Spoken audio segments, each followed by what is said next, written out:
we just start with you reading something of your choice from the book? Okay, sure. Just to give us a sense of. Thank you all, and thank you all for being here and this evening. It's a great pleasure. I'm going to read the opening 3.5 pages of this Plague of Souls, and it's kind of self-explanatory. Neelan comes home. Opening the door and crossing the threshold in the dark triggers the phone in Neelan's pocket. He lowers his bag to the floor and he looks at the screen. It's not a number he recognises. And for the space of one airless heartbeat, he has a sense of thing drifting sideways, draining over an edge. The side of his head is bathed in a forensic glow of the screen light. Yes? You're back. Hello. Welcome home, Neelan. Who am I talking to? Oh, only a friend would call at this hour. The voice on the other end is male and downbeat. It's not the sort of voice you would choose to listen to in the dark. Neelan is aware of himself in two minds, the voice on the phone drawing against his immediate instinct to orient himself in the dark hallway. Yes, he turns and stands with his back to the wall. You know who I am? Well, that's the least of what I know. What do you want? 2 paces to his left, Neelan spots a light switch. He reaches out with a spare hand and throws it back, and throws it again. Nothing. Half his face remains shrouded in the blue light. He takes 5 steps to open a door and he passes into what he senses is an open room. A swipe of his hand over a low shadow finds the table. He draws out a chair and takes the rest of the phone call, sitting in the dark. I thought I'd give you a shout, the voice says.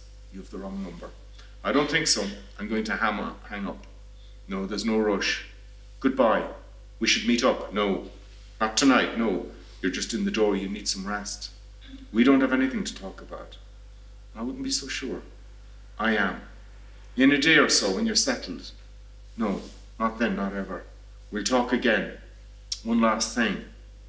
What is it? Don't be sitting there in the dark. The main switch is over the back door. And with that, the phone goes dead in Neelan's hand. Neelan pushes aside his immediate wish to dwell on the phone call. Who's it from? What's it about? He needs to orient himself in the house so that's what he sets himself to. After a quick scan through the phone, he finds the torch app and he sweeps the room with a light at arm's length. To his right is another small room barely 6 feet wide with a fridge and a cooker, shelves along one wall. There's also a solid door over which sits a junction box with a complex array of meters and fuses. The main switch is at the end, but is too high to reach, so he drags a chair from the table. He steps up and throws the switch. Light floods from the hallway into the kitchenette in the living room. The table sits beneath a large curtained window, and beyond it is a sink and a worktop with white cupboards overhead. Everything is flat-pack melamine. All these units date from sometime in the 80s. Against the left-hand wall sits a 3-seater couch over which hangs a picture of the Sacred Heart with its orange votive light now glowing beneath. He reaches out. He flicks the switch. The walls come up in a green glow against which the pine table seems warm and homely. There are 5 doors off the L-shaped hallway. The first is a bathroom with a shower cubicle tucked beneath the door and a toilet beneath and a small window which looks out from the back of the house. Behind each of the other doors are 3 bedrooms of equal size with a double bed and a built-in wardrobe. There are pillows and duvets stacked on the beds, but the wardrobes are all empty. Back into the hall. Now there's something coercive about the flow of the house, the way it draws them through it. These are doors that have to be opened, rooms that have to be entered and stood in. He catches himself looking up and examining the ceiling. What does he expect to find there? Inside the front door is a sitting room where a laminate floor runs to a marble fireplace with a low mantelpiece. To the left and right of the chimney breast, empty bookshelves reach to the ceiling. In the midst of the floor is a single armchair. It's angled towards a large television. Its shape and plain covering make it an obvious partner to the couch in the living room. Empty and all as the house is, it still has the residual hum and bustle of family life. It feels clean. It has been carefully maintained. Not the raw cleanliness of a last-minute blitz before visitors arrive, but that ongoing effort which keeps it presentable to a sudden need. Neelan becomes aware of a low vibration throughout the room, and he stands listening for a moment. He lowers his hand to the radiator. and find that the heat has come on. The house is beginning to warm up. I'll leave it there.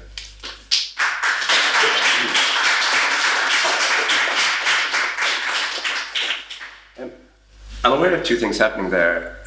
People will see more, but just let's start with these two, that you're very, very precise. It is almost as though you're making an architectural drawing or an architectural report over the 5 doors, the different ways in which the furniture is placed. But there at somewhere is the fact that this person was phoned, and we could be led to believe, since this is probably Ireland, that this is a number of things that we all recognize.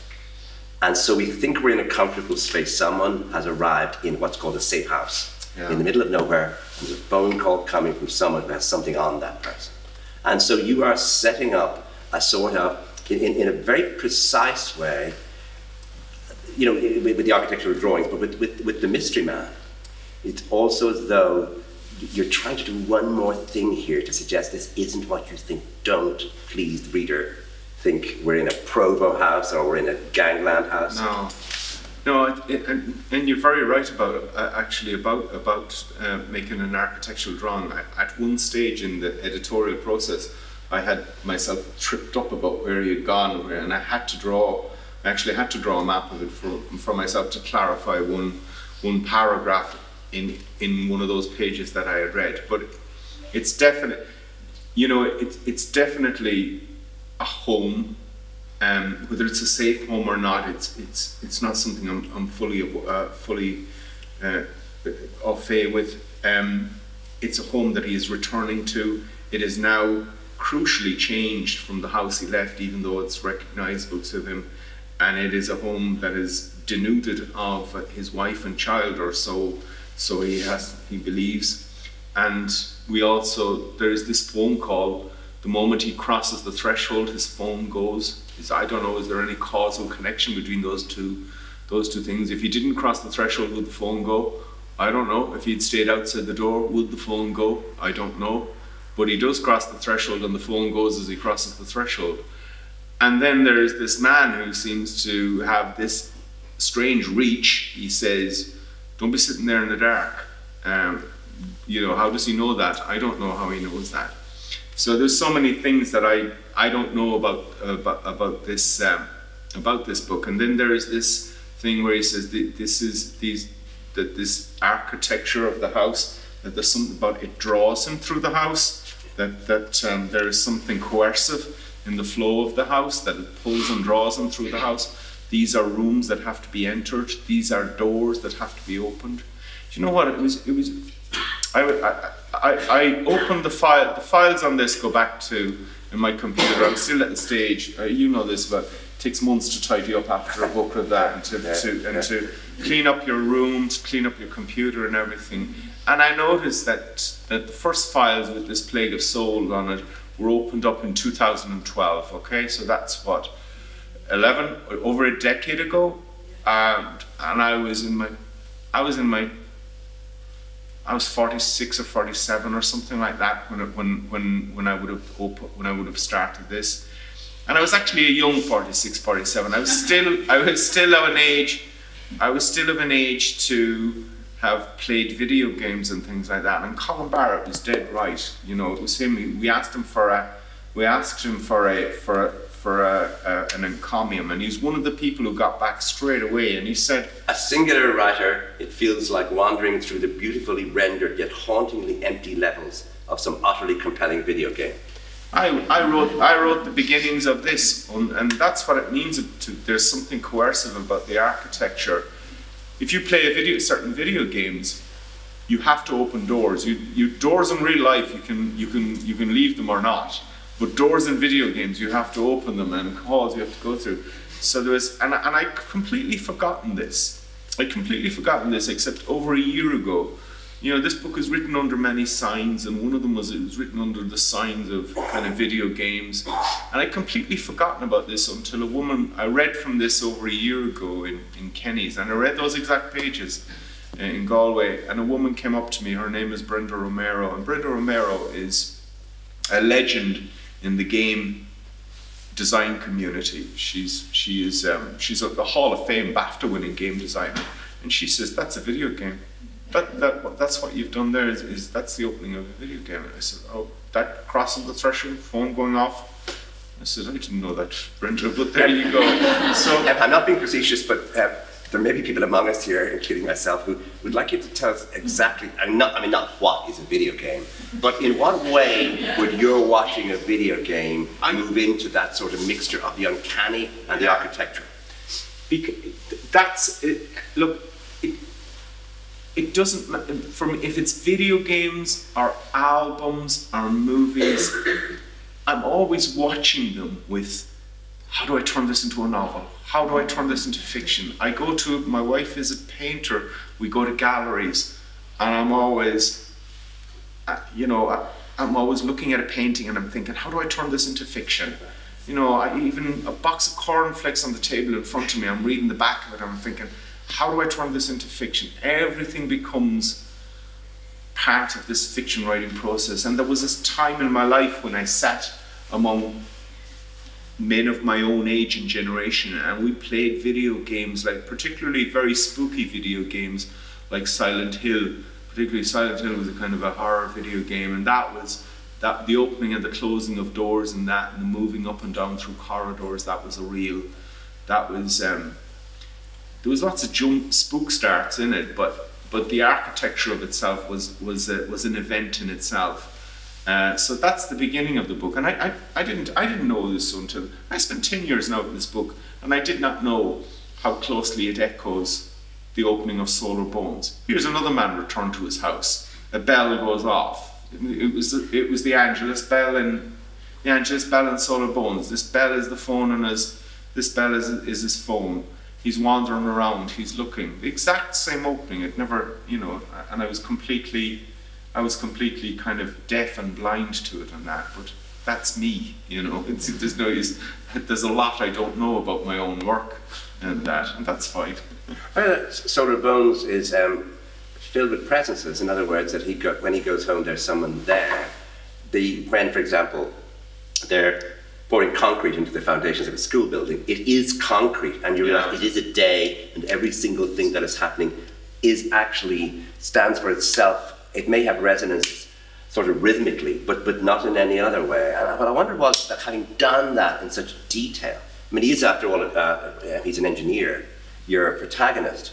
If you wanted to move into the shadow of that, to see, if I went to the other direction, if I went from, not necessarily from day to night, but from the pure establishment of things as they are or were into some other realm, is therefore there's a companion piece, or not much a reaction to the other book? Yeah, I think it is. I think in many ways it is. I see it as a companion piece and a reaction to it. It's everything about it. Like the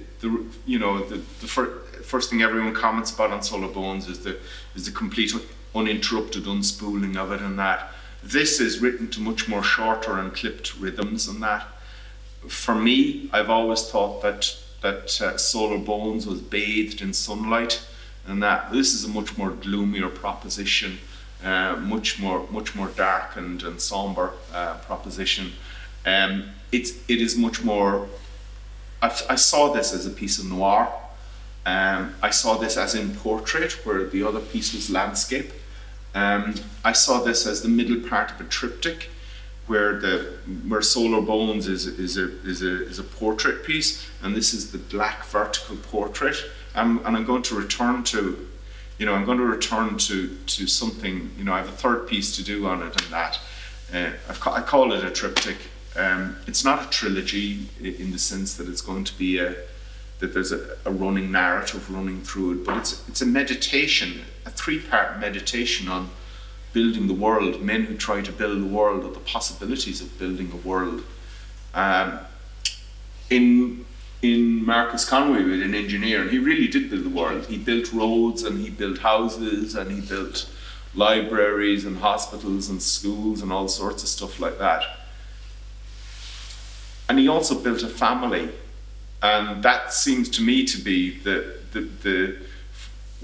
through no conscious decision of my own, my books veer towards the building and the making of family, and this is what this book is about. It's about a man trying to rebuild reclaim and rebuild its family, partly what it's about, but this man who tries to rebuild his family. But two men, I think, it's funny, it's only when it's done and you stand back from it, you see that it's about two men looking for very different things. One man is looking for his wife and child, and the other man goes looking for God. And God says, can't help you, son, can't help you. So that's, insofar as I understood it, that's what they're about. And were you being careful not to make this landscape, just to say in this book, a mythical landscape, and to bring it down a notch into, for example, a Mayo landscape, in which you're talking about that strange business of turning the road and finding there's an extraordinary building, but it's a modern factory building that's actually literally and actually there, and you're not making up, you're not creating a sort of sci-fi Mayo.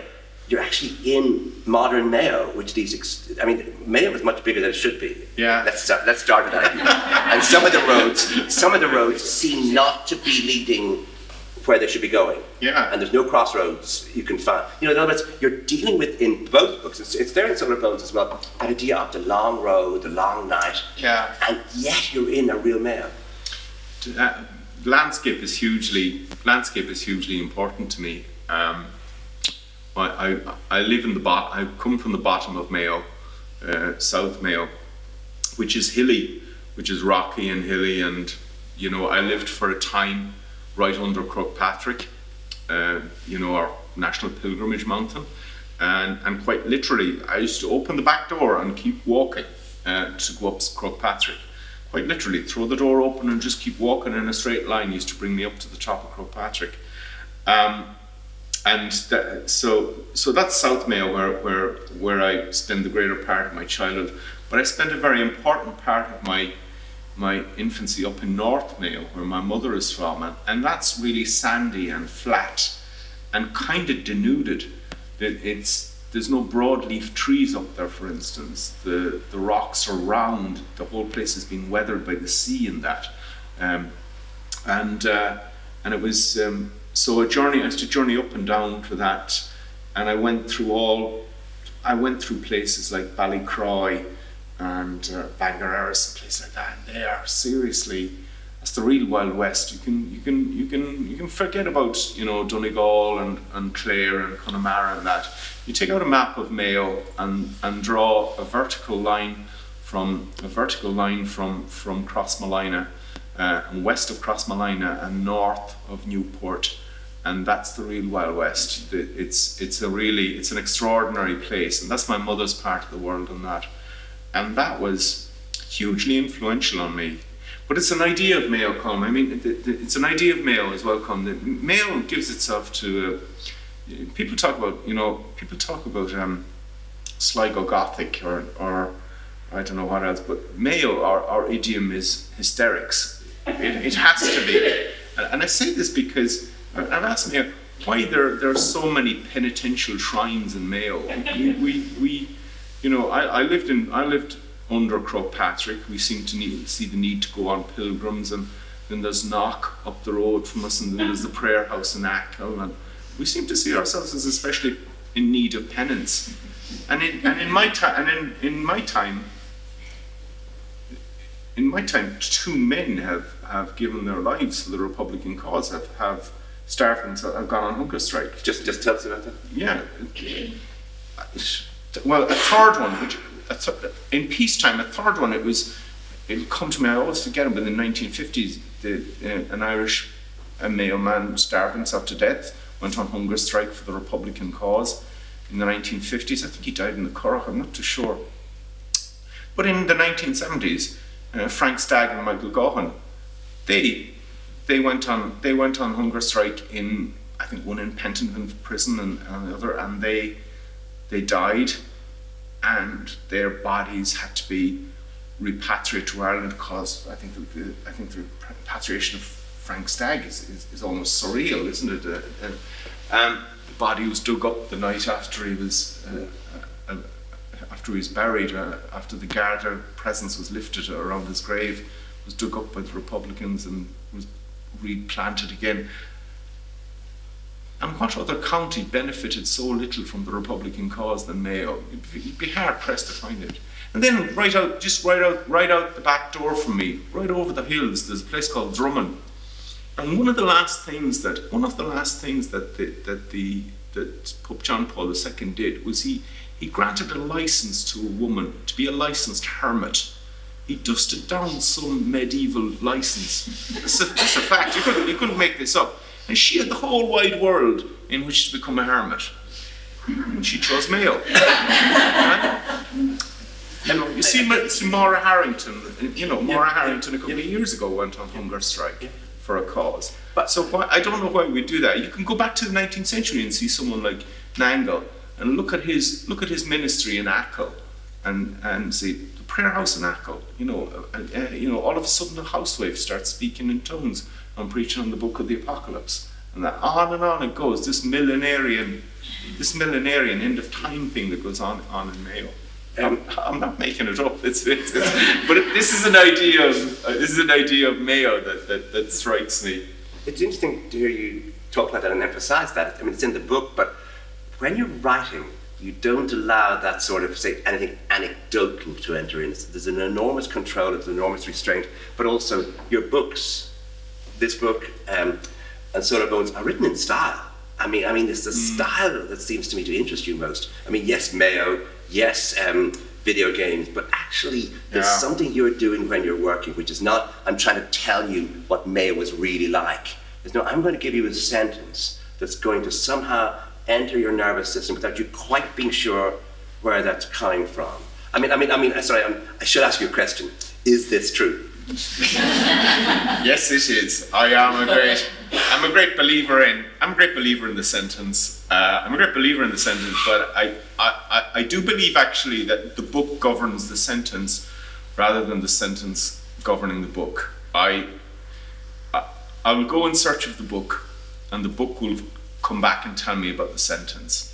I don't start from the sentence up.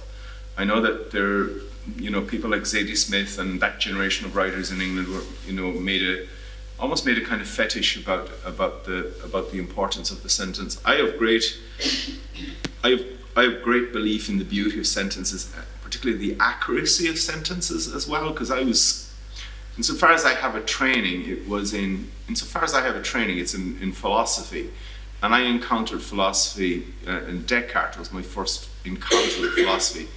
And we all know from our reading of Descartes that every sentence is built on the previous one. It's propositional and it has to stand square on the previous one, and you build a gradually growing edifice of thought and progression of thinking.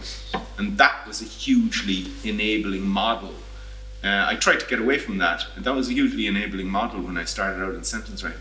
One of the things that govern the sentences in this column is part of what I do is I write out of envy and covetousness, okay? I've always wanted my own science fiction novel, so I wrote a science fiction novel. I've always wanted a noir novel, so this is my attempt at noir. It's not tough guy American noir where guns go off. It's more French existential noir where ideas are the dangerous things rather than guns and violence.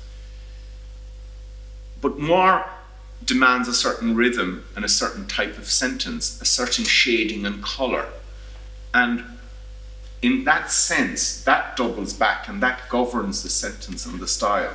That's what I mean. So, yeah, you're correct. Is there an element of sci-fi? Infusing the... I don't know, I am, like if you pass by the Allergan, I always think that, if you pass by the Allergan pharmaceutical plant outside Westport and you see it there and it's bathed in a bowl of light, it's quite something. Could you describe it? Yeah, it's actually a square facility, and it made its name making. There was a generation of us that had what's called yolks you put in your eyes. Contact lens. And did you use Allergan rinse to wash it out? Yeah, you used and put them in, wash it out. That's what it made its name at. But it pivoted away from that, and it now makes about 25% of the world's Botox is made by Aosdána. That it's so improbable to me, and Botox is a botulism derivative, and that, and they have to send, I don't know, there's talk that they have to send an armed escort up to Knock to get this thing when it comes to, serious? I couldn't make this shit up. You mean to Knock Airport? Yeah. Rather than Knock Shrine? Rather than Knock Shrine, yeah. Well, see again, there's this move for redemption and forgiveness in Botox. And we would be forgiven our wrinkles, and we would be forgiven. So it's a beautiful facility, and I remember I worked in it for a year, and I remember going into it and being absolutely enthralled by these. It was like walking into a 4-star hotel. There's plush carpets everywhere. The secretarial staff were done up to the nines. Right behind them, there was these amazing laboratories that were pure science fiction. This is back in the 1980s, and it still strikes me as so improbable. And everyone that worked in it were the sons and daughters of farmers from all around the place. We all went to this cathedral to work on that. And up the road, I don't know. Up the road, there's the damnedest thing ever. There's outside the town of Ballinrobe. There are 2 water towers, and they're like massive mushrooms sticking up in the sky. And they're like something from Dan Dare in the 1950s. They're dreams of a future past and that. And they're lit up in green and red anytime we get to the All-Ireland final. And they look the absolute strangest thing to see them in the middle of the night and that, to drive by them. In this book, it seems to me that you're reducing the sort of colour you're going to work with compared to Solar Bones. Yeah. So in Solar Bones, you're going to have a marriage being described in rich detail.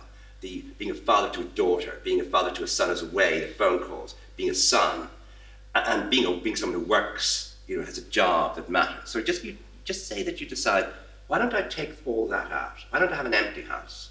Why don't I have a wife who's away, who's a memory, who might appear, who will appear in memory? Why don't I have a single father who's also gone? Yeah. Why don't I have, and reduce it all so that you get a sort, I suppose, something quite uncanny and strange, constantly happening. I mean, not just that moment where he puts on the light and realizes, but it's almost in every moment, something is lost. And then you go, something must happen. So you open with, just say there are only 5 plots for novels. I can't remember, or maybe there's 6. And the first one is a man or a woman, someone calls to a dark house late at night.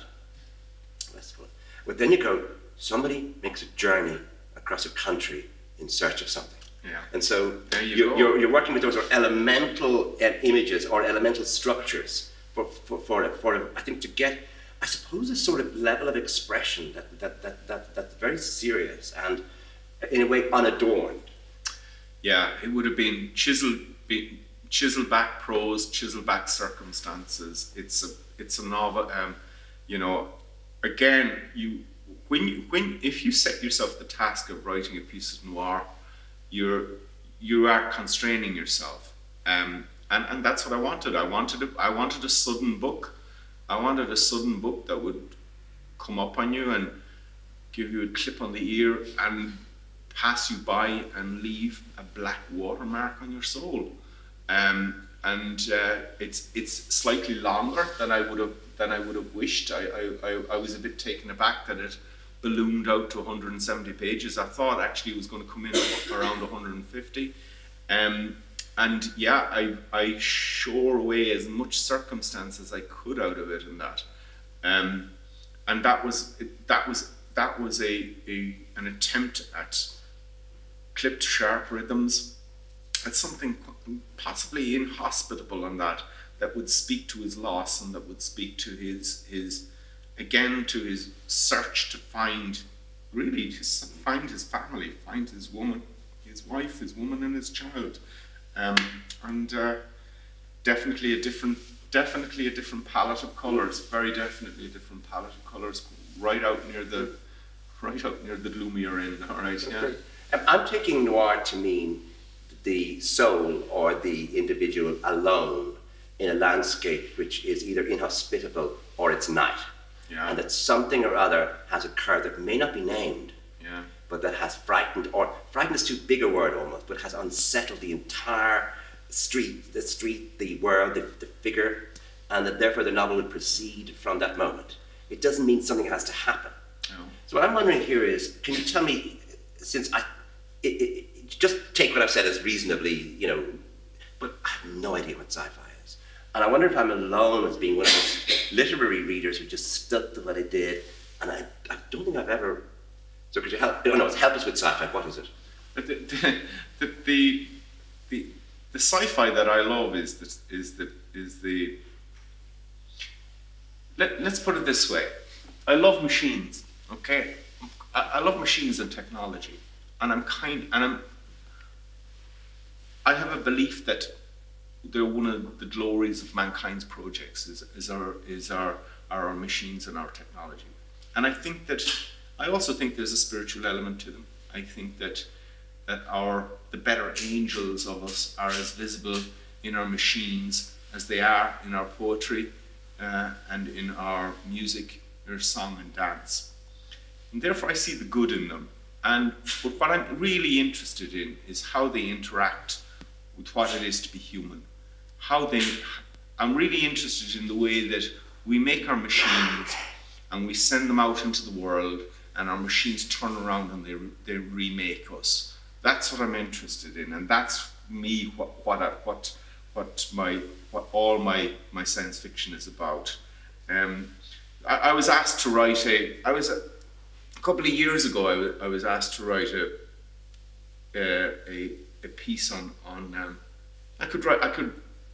It was for the Douglas Height Gallery, and I could respond to any visual image I wanted, and just to write a piece on it. So I went to my wife, what will I write about? What will I write about? And she said, well, you were really interested in that news clip you saw about how an android built in Japan, built in Hong Kong, was given full citizenship in Saudi Arabia. I said, I wasn't I? Yeah. So there was this android. Her name is Sophia Wisdom, right? She's brought to Saudi Arabia, and she gives an interview. And so I thought about it, and I put it 25 years later. I wrote this piece on being Sophia, where she has now set aside her citizenship of Saudi Arabia in sympathy with Saudi Arabian women, because she had more rights than they did. And she now lives in the west of Ireland, she now lives in the west of Ireland, and she has become a global sports spokeswoman for AI constructs, and she now works in insurance. I have this thing about insurance. I think insurance is the oddest thing. It was our hedge against thing. And that's an ongoing project that I have. It's how, and she's making an address to the UN about her quest for her own soul. She said, I'm nowhere near it yet. And if you're interested in the piece, it was read by Fiona Shaughnessy, and it's on radio. Clean in the Allen did it, and it's a piece called On Being Sophia, and it's in the RTE archive, and you can listen to it. And whatever it's like as a piece to read, you just hear her reading of it. And she's absolutely brilliant. She's such a brilliant reading of this piece, this speech that this android makes too. So that's what I'm interested in, is how we make our machines, our mechanical process, and how they turn around and they remake us. And that's an ongoing, project that I have is science fiction, yeah. I heard of somebody who came to Ireland and read some novels and went to some plays and said, do the men just shout? Is that what the men do? They just come on the stage regularly, shout, and go off again. And so I'm wondering if just say this book and Solar Bones are both novels in which you attempt to do something much more subtle, much more nuanced, and quite revolutionary, in that you have Irish men who are sort of in a state of wonder, they're transfixed by things, they often don't speak much, they notice a great deal, but that they are a new version, or another version, of a sort of what Irishmen are meant to do, which is go around causing grief to everyone. Go around causing grief, or be sullen, oppressive figures in their own house, and that. I don't know if I consciously set out to do that. I know I consciously set out to do something, and I think that my fathers, as a rule, are good, decent men who try to do the right thing by their wives and kids and that. and that sets them apart from most Irish fictional fathers in Ireland, right enough. But one of the things I try to do is I write rural Ireland, okay, and I'm fond of it. And I saw rural Ireland being depicted, particularly in theatre, but in other places. I saw rural Ireland being depicted as a place where people do stupid things, and where men don't grow up, and where men don't grow up, and where they're man-childs, and they're inclined to lunatic schemes, and they're just a bit daft. And that's not my experience of rural Ireland. You know, my experience of rural Ireland is where good, decent people live good, decent lives, and crucially, they won't see you stuck. They're neighbourly, they're communitarian. And I set myself the task, okay, make something of that. Let's go with that. Let's run with that. A place where good, decent people try to live decent lives. Let's start with that premise and make a novel out of it. So see, that's what I thought was, people always talk about the experiment in Solar Bones, talk about how they all always talk about the technical experiment. I thought the technical experiment is a single outpour of that. The thematic experiment is much more radical. Let's make a novel about a man who's happily married, who's good at his job, who's kind to his wife and his kids and that. Go to Hollywood with that proposal and see how far you get. And that was the task that I kind of set myself. So when you set the task to have a fight between a man and a woman in this book, I mean, it's very oddly orchestrated or choreographed. I mean, in other words, who does the fighting? Who does the hitting? Yeah. It's not what you expect it to be. And I'm presuming you're still working on that idea of getting these cliches and seeing if there's a richness you can get from the cliche by just literally turning it around. The fight scene, I'm asked about that less than I would have thought, I have to say. There was a time when, there might have been a time and in my lifetime where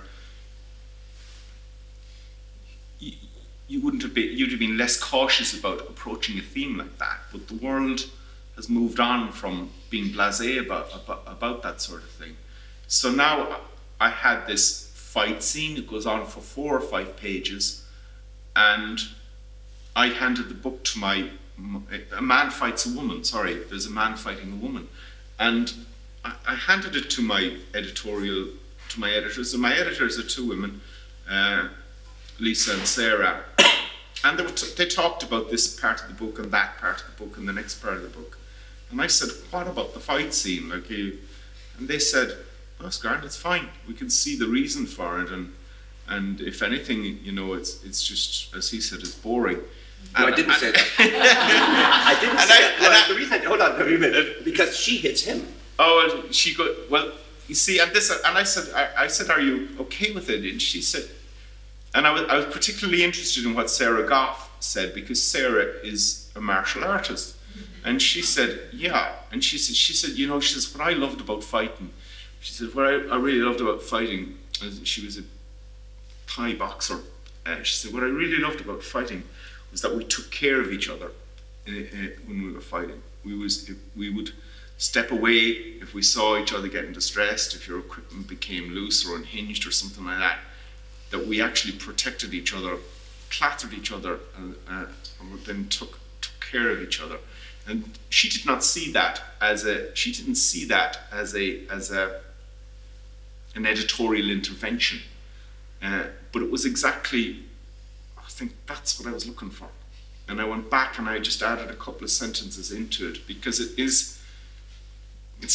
for those of you who haven't read it, this fight scene is an act of care rather than an act of violence, maybe an act of violent care, although I think she would dispute it herself on that.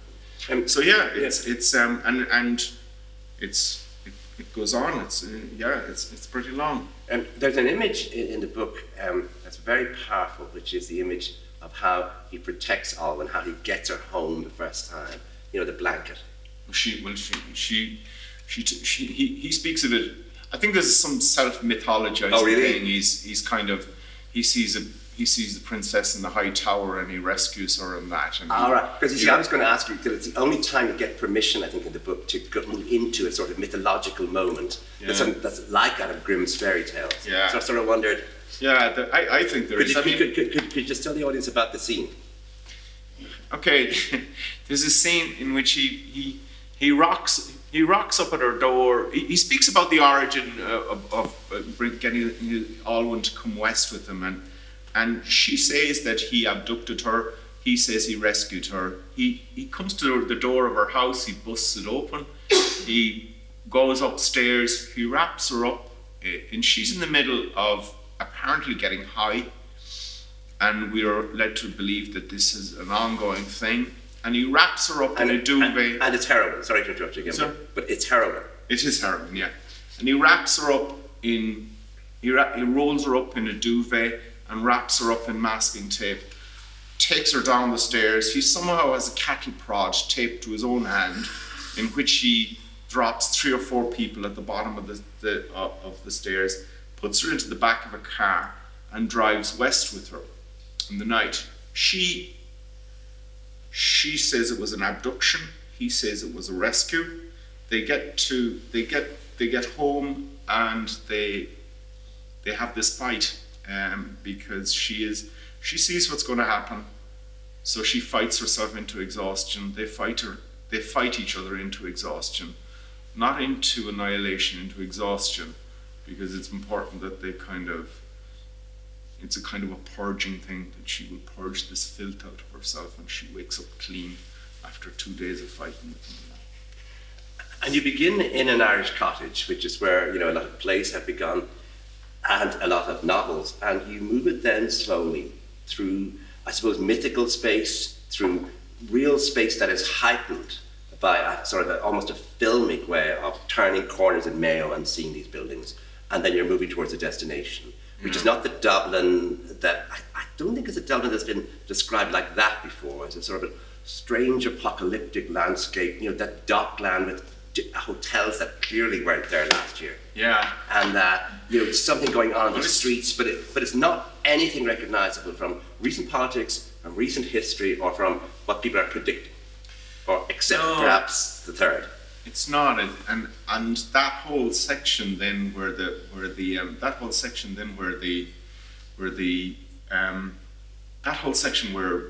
is this security issue, terrorist attack, which may or may not be coming down the road to them. I try to align that up with. There's a time in the composition of the book when I try to align it up with real world events, and I stopped myself because I began thinking, this is a work of fiction. It's not a historical novel. If it was a historical novel, yes, I would sequence those events absolutely in correspondence with what happened in the real world. But instead of that, what I'm going to do is I'm going to just talk about them, and if they fall into line, well and good, and if they don't, that's fine also. It takes place within this epoch and this period. And I came to that quite late in the composition of the book, and if I was to go back now and do it, I think I'd swish them around even more. I'd swish those events around even more. Because you're not writing about, you're not predicting. I'm not predicting, and I'm not writing history. I'm doing the things that only fiction can do. And I think it's important that you do the things that, as a fiction writer, that you tell the lie that only fiction can tell. And that's my job as a fiction writer. People should be able to look at a fiction writer and say, I don't know much about you, but I do know you're a liar. And that's your job. That's your job. You're a state-sanctioned, culturally sanctioned liar. You're here to twist events so that we see a different. It's an open-air asylum, so that we see the world in a different way. Thank you very much. Yeah.